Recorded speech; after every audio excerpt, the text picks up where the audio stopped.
I'm Janice Bennett, and this is the first edition of the Elgin Video News.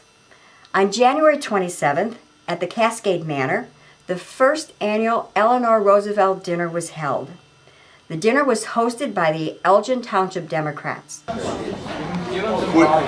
introduction, I would be John Hamilton. For those of you who have not met me, Chairman of the Elgin Township Democrats. Welcome all. And turned the mic over to Master of Ceremony Ed Rizeppa, who took a few minutes to explain why Eleanor Roosevelt's name was chosen for the dinner. A little bit about Eleanor Roosevelt and why we chose her. When she married her husband and he became elected president, they had broad ideas that helped move this country forward in many ways.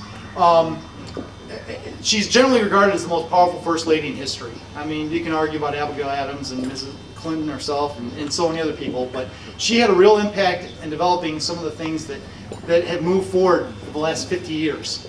She really pushed her husband on civil rights.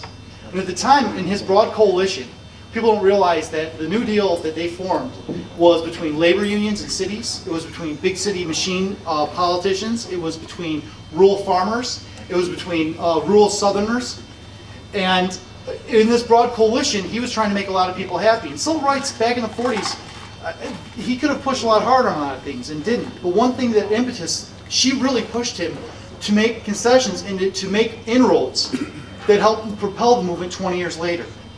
One of the things she's most proud of, and I think is listed there also, is the UN Universal Declaration of Human Rights. She was a big proponent and one of the authors of. A few of the articles: all human beings are born free and equal in dignity and rights. The right to life, liberty, and security of person. Freedom from torture or cruel and inhumane treatment or punishment. Freedom of thought, conscience, or religion. Freedom of expression and opinion, and the right to an education. These are things she helped author. These are basic things you see when civil rights or globally, when they talk about cruelty, inhumanity, when you talk about people who are going on trial for crimes against humanity. These are key things they use as a basis for some of those implications. When you talk about something like this, you just try and find a quote, someone that surmises it. And one quote that I pulled that I thought struck well was this, and I think we all can take from it. You gain strength, courage, and confidence by every experience in which you really stop to look fear in the face. You are able to say to yourself, I have lived through this horror, I can take the next thing that comes along. You must do the thing that you think you cannot do. With that, like I say, I'd like to welcome you to the Elgin Township's first annual Eleanor Roosevelt dinner. In attendance was the newly elected state senator, Michael Nolan. And I want to take the opportunity to thank all of you for helping me stand before you this evening. Local Democrats who have helped me in my primaries and throughout the general elections, of course. And over the last 30 years, the people of this community of Elgin and the surrounding communities have built up with me 30 years of goodwill and have saw fit to make me their state senator. I want you to know just how incredibly and profoundly humbled I am to be your state senator for the 22nd District. Kane County Sheriff Pat Perez. I would like to thank you from the bottom of my heart. I'm a boy from the south end of this county, and you've adopted me as one of your own, and I really appreciate it. Growing up in Aurora, I come up here to Elgin. To me, it's like I'm in the same town. I just know all the support that I received up here, people that have stepped up and helped me achieve the goals. I think you all wanted to see a responsible sheriff's department. You wanted to see someone that would step in, keep their word, and we have been doing that. We set realistic goals, and the Republican Party does not have a stronghold on fiscal responsibility, and we're proving that.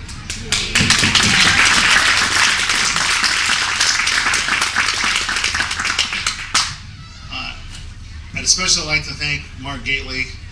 Mark was behind me from the very beginning when I ran 4 years ago and got clobbered. He never stopped believing in me. I took the Mike Nolan school of getting to the finish line. They knock you down, you get up, and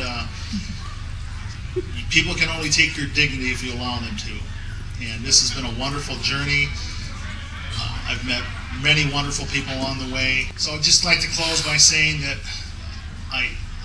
words can't express how much it means to me that you've supported me and helped me become the sheriff of Kane County. As Mike said, I will not let you down. It is an honor to serve you. I don't view myself as a public official. I'm a public servant. Thank you. As well as other Kane County and local politicians. From the bottom of my heart, I want to thank everybody for everything that you do, and you did make a difference in this cycle. So give yourselves a round of applause. Thank you. Hey, thanks. Good evening, everybody. For those of you who I do not know, and I think I know most of you, my name is Frank Craig, and I was a Democratic candidate for State Senate last election cycle. And I do want to congratulate the candidates that ran, the ones that won, and also the ones that didn't, because it's very important for us as a party to put out quality candidates. We do have some elections coming up now. We've got to focus in on them. Find the candidates who are going to be here speaking tonight. We've got to help them out. We've got to give them all the support we can give them. The more people that we can get elected, the better it is for the community. When you find things happening for a community, good things to help people out, there's usually a Democrat behind that, and the Democratic Party behind that. And I happen to be, this week, I spent the week down in New Orleans, and I had the opportunity to work with Habitat for Humanity for a day, down in the 9th Ward. And I'll tell you, there's nothing that will prepare you for the devastation that you see and the feeling of hopelessness and helplessness that I had. And I talked to one of the volunteers that was there, living in one of the FEMA trailers and helping supervise crews all day long. I said, how do you deal with this never-ending, as far as you could see in any direction, was pure devastation. I said, house by house, street by street, block by block, neighborhood by neighborhood, town by town. We're going to get it done. So when I hear people say, well, how can a Democrat win in Kane County? And I will say we're going to win house by house, block by block, street by street, neighborhood by neighborhood.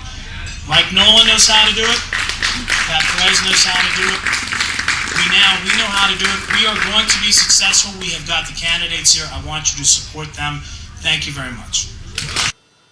The recipients of the Eleanor Roosevelt Award is Hal and Jean Catron. This is from our sincere thanks to you and to all members.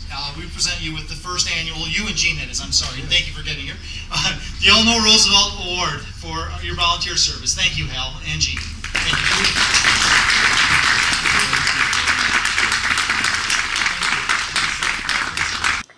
Comic entertainment was provided by Dan Gardner.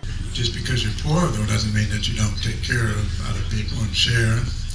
Our neighbor put a box on their porch for Goodwill to come and pick up. Goodwill came and picked up the porch.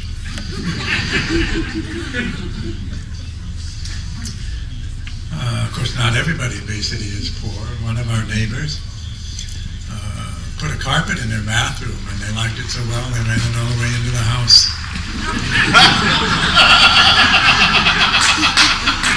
And music by Starlight DJ Mike Barr. I'm Janice Bennett, and this has been Elgin Video News.